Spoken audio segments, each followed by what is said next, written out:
अतिशय रमणीय सुंदर अशा वातावरणात देखना कार्यक्रम घेत आहोत, जो की भारताचे भावी नागरिक सक्षम बनवण्यासाठी आवश्यक बाब आहे। असा हा कार्यक्रम आदरणीय सीमा वस्तवान मॅडमने हा घडवून आणलाय, त्या कार्यक्रम घेत आहे। आणि अशा कार्यक्रमासाठी मुद्दाम होऊन आमचे धारूरचे मित्र, जिल्ह्याचे नेते ईश्वरजी मुंडे सर या ठिकाणी उपस्थित आहेत।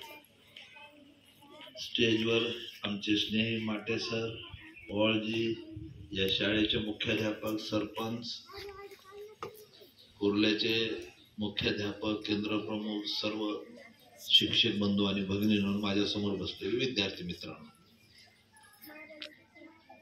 खरं म्हणजे हा कार्यक्रम काही भाषणाचा नाहीये।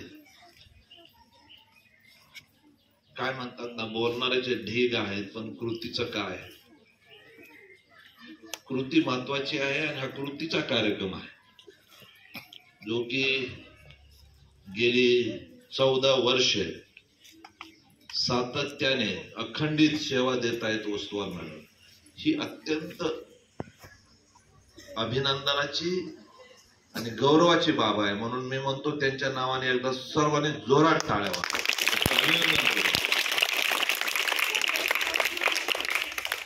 आणि कार्यक्रमाला मुद्दाम होऊन धारूरहून, अंबाजोगाईहून या ठिकाणी उपस्थित राहिलेत। खरं म्हणजे कार्यक्रमाचं स्वरूप पाहता जिल्ह्याचं नेतृत्व, विद्यार्थ्याचा कार्यक्रम आहे आणि तो वह्या वाटण्याचा कार्यक्रम असल्यामुळे स्वतः मुंडे साहेब या इथपर्यंत आलेले आहेत।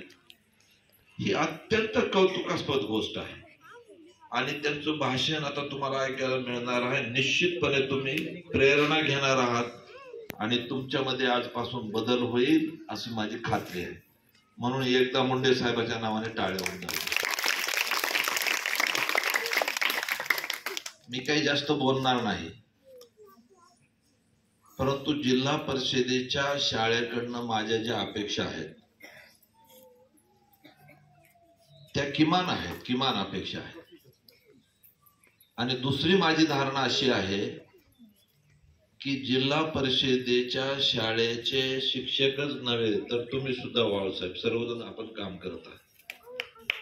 किंबहुना मी असं म्हणेल की शिक्षकांनी एवढं दुसरा कोणताच नोकरदार काम करत नाही, ही आमची धारणा आहे, ती पक्की व्हावी। तरीही आम्ही एवढं काम करतोय मुंडे साहेब, म्हणजे आमची अवस्था अशी आहे की हात काय बसाना, काम दिसत नाही आमचं। खरं हे सरपंच साहेब, आम्ही किती मेहनत घेतोय, सकाळी लवकर येतोय, धावपळ करतोय, तिथं आल्यानंतर 5-6 तास विद्यार्थ्यामध्येच असतोय, परंतु आम्हाला गुणवत्ता दाखवता येत नाही, ही वस्तुस्थिती आहे। याचे कारण अनेक असतील, शिक्षकच दोषी आहेत मी असं अजिबात मानणार नाही, आतापर्यंत म्हणालोय नाही। पण एक गोष्ट आहे की एवढं काम करत असताना आम्हाला यश मिळालं पाहिजे, त्याच्यासाठी शिक्षक बंधू भगिनींनी आपली कामाची दिशा बदलून काम केलं पाहिजे की जेणेकरून आपल्याला यश येईल। आणि शिक्षकाचं यश काय आहे? विद्यार्थ्याला गुणवत्ता प्राप्त होणे, हे आपलं यश आहे। आणि त्या गुणवत्ता विद्यार्थ्यांना प्राप्त झाल्या की त्यांच्या चेहऱ्यावरचा आनंद म्हणजे आपल्याला आनंद असतो आणि आनंदासाठी आपण नोकऱ्या करत आहोत, हे लक्षात ठेवा। म्हणून तुम्ही सर्वजण काम करत आहात। पुन्हा एकदा वस्तुवान मॅडम, मुंडे साहेब, आमचे पप्पाजी एवढे लांबून आलेत, या सर्वांचं लोळगाव शाळेत बीड तालुक्यात मनपूर्वक स्वागत करतो। सर्व विद्यार्थ्यांना या कामासाठी शुभेच्छा देतो। तुम्ही उद्यापासून खूप अभ्यास करणार आहेत आता मुंडे साहेबांचं भाषण ऐकल्यानंतर, म्हणून सर्वांना शुभेच्छा। माझे 2 शब्द थांबवतो। जय हिंद, जय महाराष्ट्र।